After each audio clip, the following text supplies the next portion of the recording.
আসসালামু আলাইকুম বন্ধুরা, আজ আমি মাত্র একটি ডিম দিয়ে প্রেসার কুকারে নরম তুলতুলে স্পঞ্জি কেক তৈরি করে দেখাবো। আশা করছি প্রতিদিনের মতো আজকের রেসিপিটাও আপনাদের ভীষণ ভালো লাগবে। তো প্রথম থেকে শেষ পর্যন্ত দেখার অনুরোধ রইল। রেসিপিটা ভালো লাগলে অবশ্যই লাইক কমেন্ট শেয়ার করে দেবেন এবং চ্যানেলটিকে সাবস্ক্রাইব করে অল নোটিফিকেশানটি অন করে সঙ্গে থাকবেন। তাহলে চলুন শুরু করা যাক।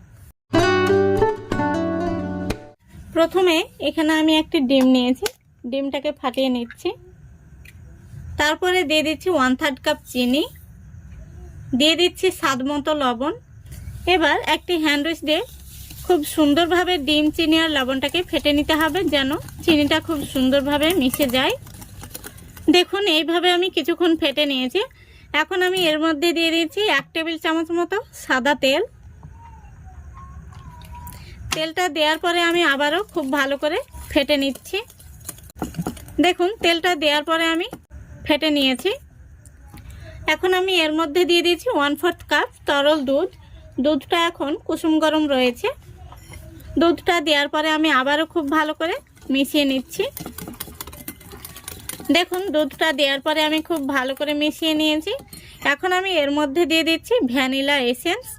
এখানে 3 থেকে 4 ফোঁটা মতো দিয়ে দিলাম, এতে করে ডিমের কাঁচা গন্ধটা চলে যাবে। আপনাদের হাতের কাছে না থাকলে আপনারা সামান্য পরিমাণে এলাচ গুঁড়ো দিয়ে নেবেন। দেখুন খুব ভালো করে মেশানো হয়ে গেছে।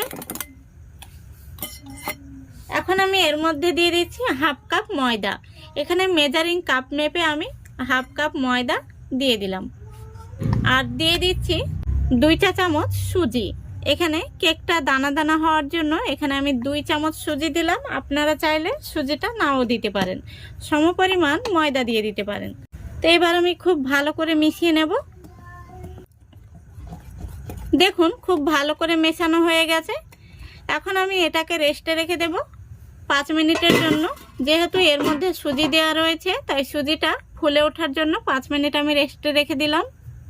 এখন আমি এই 5 মিনিটের মধ্যে যে বাটির মধ্যে কেক বসাবো সেই বাটিটাকে রেডি করে নেব। তো দেখুন এখানে আমি একটি অ্যালুমিনিয়াম বাটি নিয়েছি, আর বাটির মধ্যে দিয়ে দিচ্ছি সামান্য পরিমাণে সাদা তেল। তেলটাকে খুব ভালো করে আমি বাটির মধ্যে লাগিয়ে নিচ্ছি একটি ব্রাশ দিয়ে। আপনাদের হাতের কাছে ব্রাশ না থাকলে আপনারা হাত দিয়ে খুব ভালো করে লাগিয়ে নেবেন। দেখুন বাটির মধ্যে আমি তেলটা খুব ভালো করে লাগিয়ে নিয়েছি। আর বাটির মাপ করে আমি একটি সাদা কাগজ কেটে নিয়েছি, এই কাগজটা দিয়ে দিচ্ছি। তারপরে আমি আবারও খুব ভালো করে কাগজের উপরে তেল ব্রাশ করে নিচ্ছি। দেখুন খুব ভালো করে আমি কাগজের উপরেও তেল ব্রাশ করে নিয়েছি। বাটিটা কিন্তু একদম রেডি হয়ে গেছে। এটাকে এখন আমি একটা সাইডে সরিয়ে রাখছি। এদিকে ব্যাটারটাও রেস্টে রাখা 5 মিনিট হয়ে গেছে। এখন আমি এই ব্যাটারের মধ্যে দিয়ে দেব 1/2 চামচ মতো বেকিং পাউডার, আর দিয়ে দিচ্ছি 1/2 চামচের অর্ধেক বেকিং সোডা। এই দুটোকে অ্যাক্টিভ করার জন্য এখানে আমি দিয়ে দিচ্ছি 1 টেবিল চামচ মতো তরল দুধ। এবার খুব ভালো করে আমি মিশিয়ে নেব। দেখুন খুব সুন্দর করে আমি মিশিয়ে নিয়েছি। আর ব্যাটারটা কিন্তু আমাদের এরকমই হবে। উপর থেকে ফেললে দেখুন খুব সুন্দরভাবে মিশে যাচ্ছে। এবার আমি আগে থেকে যে বাটিটা রেডি করে রেখেছি সেই বাটির মধ্যে এই কেকের ব্যাটারটা উপর থেকে ঢেলে দিচ্ছি। দেখুন সম্পূর্ণ কেকের ব্যাটারটা আমি বাটির মধ্যে ঢেলে নিয়েছি। এখন আমি এইভাবে 2-1 বার ট্যাপ করে নিচ্ছি, এতে করে ভেতরে বাতাস থাকলে বাতাসটা বেরিয়ে যাবে।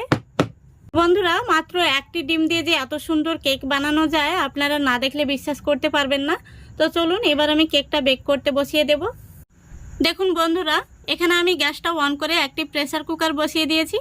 আর প্রেসার কুকারের মধ্যে আমি একটি বাটি স্ট্যান্ড হিসেবে বসিয়ে দিয়েছি। এখন আমি এই বাটির মধ্যে কেকের বাটিটা বসিয়ে দিচ্ছি। এবার আমি প্রেসার কুকারের ঢাকনাটা লাগিয়ে দিচ্ছি। তো দেখুন আমি ঢাকনাটা খুব ভালো করে লাগিয়ে দিয়েছি। আর এই ঢাকনার উপরে যে সিটিটা থাকে সেটা কিন্তু অবশ্যই খুলে নিতে হবে। আর গ্যাসের ফ্লেমটা এখন আমি লো ফ্লেমে রেখে পুরো 20 মিনিট জাল করে নেব। তো এই কেকটা যদি আপনারা কড়াইতে বানাতে চান তাহলে 30 মিনিট বেক করতে হবে। আর যেহেতু আমি প্রেসার কুকারে বানাচ্ছি তাই প্রেসার কুকারে কিন্তু সময়টা একটু কম লাগে, সেই জন্য আমি 20 মিনিট জাল করে নেব। আর গ্যাসের ফ্লেমটা আবারও বলছি আপনারা লো ফ্লেমে রাখবেন। লো ফ্লেমে রেখে আমি 20 মিনিট বেক করে নেব, তারপরে ফিরে আসছি। দেখুন বন্ধুরা 20 মিনিট হয়ে গেছে। এখন আমি ঢাকনাটা খুলে দেখে নেব কেকটা হয়েছে কিনা।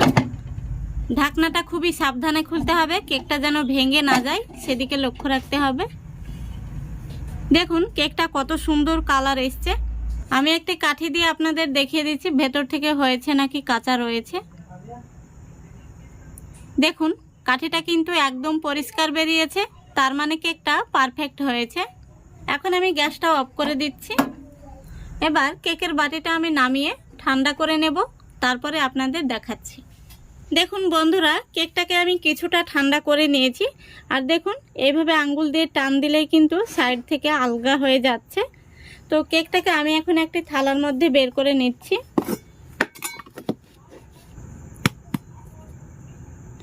দেখুন কত সহজে কেকটা বের হয়ে চলে আসলো। আমি যে কাগজটা দিয়েছিলাম সেই কাগজটা কিন্তু বাটির মধ্যেই রয়ে গেছে। এই দেখুন, দেখতেই পাচ্ছেন কেকটা কত সুন্দর হয়েছে আর দারুণ কালার এসছে কিন্তু।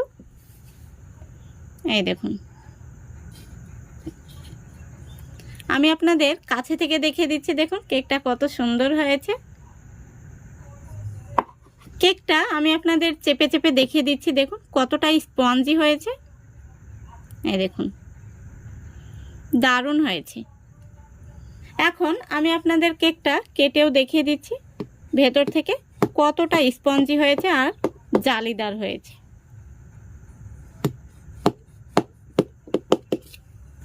দেখুন, আশা করি দেখে আপনারা বুঝতে পারছেন। এই দেখুন দারুণ স্পঞ্জি হয়েছে। তো বন্ধুরা প্রেসার কুকারে কিন্তু খুবই অল্প সময়ের মধ্যে কেক বানিয়ে নেওয়া যায়। আপনারা বাড়িতে না বানালে কিন্তু বিশ্বাস করতে পারবেন না। একবার হলেও বাড়িতে বানিয়ে দেখবেন, ভীষণ সুন্দর হয়। তো আশা করছি আজকের এই রেসিপিটা আপনাদের ভালো লেগেছে। ভালো লাগলে অবশ্যই লাইক কমেন্ট শেয়ার করে দেবেন এবং চ্যানেলটিকে সাবস্ক্রাইব করে অল নোটিফিকেশানটি অন করে সঙ্গে থাকবেন। আজকের মতো এখানেই বিদায় নিচ্ছি। সবাই ভালো থাকবেন, সুস্থ থাকবেন। খোদা হাফেজ।